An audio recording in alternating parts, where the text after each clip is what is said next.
संसद का मानसून सत्र शुरू होते ही बहुजन समाज पार्टी की राष्ट्रीय अध्यक्ष बहन मायावती जी का एक ऐसा ऐतिहासिक और बड़ा बयान सामने आया है जिसने देश की पूरी राजनीति में हलचल मचा दी है।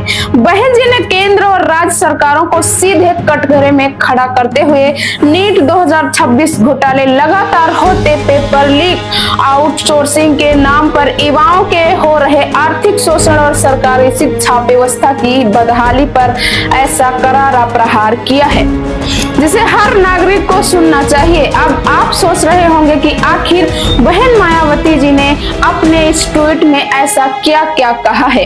देश में एक तरफ क्या हो रहा है, दूसरी तरफ सरकार क्या छिपाने की कोशिश कर रही है और इसका सीधा असर आपके और आपके बच्चों के भविष्य पर कैसे पड़ रहा है।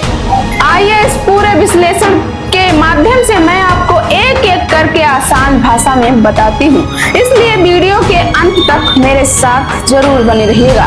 नमस्कार दोस्तों, भीम मिशन यूपी और सुषमा अम्बेडकर मिशन में आप सभी का स्वागत है। मैं हूँ आपकी अपनी सुषमा गौतम। दोस्तों, आज दिल्ली के जंतर मंतर से लेकर संसद के भीतर तक जो घमासान छिड़ा है उस पर बहन मायावती जी के इस बयान ने पूरे देश का ध्यान खींच लिया है। एक तरफ हमारे देश के करोड़ों गरीब, दलित, पिछड़े और मध्यम वर्गीय परिवार पेट काट कर अपनी गाढ़ी कमाई लुटाकर अपने बच्चों को पढ़ा रहे हैं, लेकिन दूसरी तरफ क्या हो रहा है, लगातार पेपर लीक हो रहे हैं, धांधली हो रही है और परीक्षाएं रद्द की जा रही हैं। बहन जी ने साफ शब्दों में कहा है कि इस अनिश्चितता ने देश के युवा पीढ़ी को घोर निराशा और अंधकार में धकेल दिया है।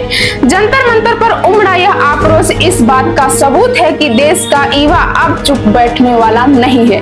बहन मायावती जी ने मांग की है कि सिर्फ छोटे मोटे कर्मचारियों पर गाज गिराने से काम नहीं चलेगा, बल्कि परीक्षा कराने वाले तंत्र के शीर्ष अधिकारियों की जवाबदेही तय हो और दोषियों को कड़ी कानूनी सजा दी जाए। उन्होंने प्राइवेट कोचिंग सेंटरों के पनपते गोरख धंधे पर भी सवाल उठाते हुए कहा है कि युवा आउटसोर्सिंग की सरकारी नौकरियों के बजाय एक स्वाभिमानी और अस्थायी रोजगार चाहता है।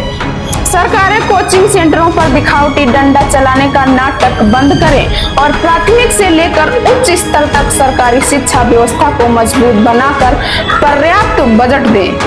केवल कागजी जीडीपी ग्रोथ के ढोल पीटने से देश का भला नहीं होगा। विकास का असली आधार वही होगा जो संविधान निर्माता परम पूज्य बाबा साहब डॉक्टर भीमराव अंबेडकर जी का सपना था, एक शिक्षित, सुरक्षित और कल्याणकारी भारत।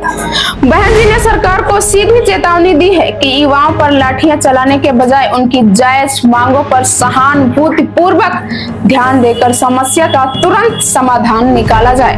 दोस्तों, बहन जी का यह विश्लेषण साबित करता है कि बहुजन समाज और युवाओं के हक की सच्ची आवाज कौन उठा रहा है। भीम मिशन यूपी इस लड़ाई को इसी बेबाकी के साथ जारी रखेगा।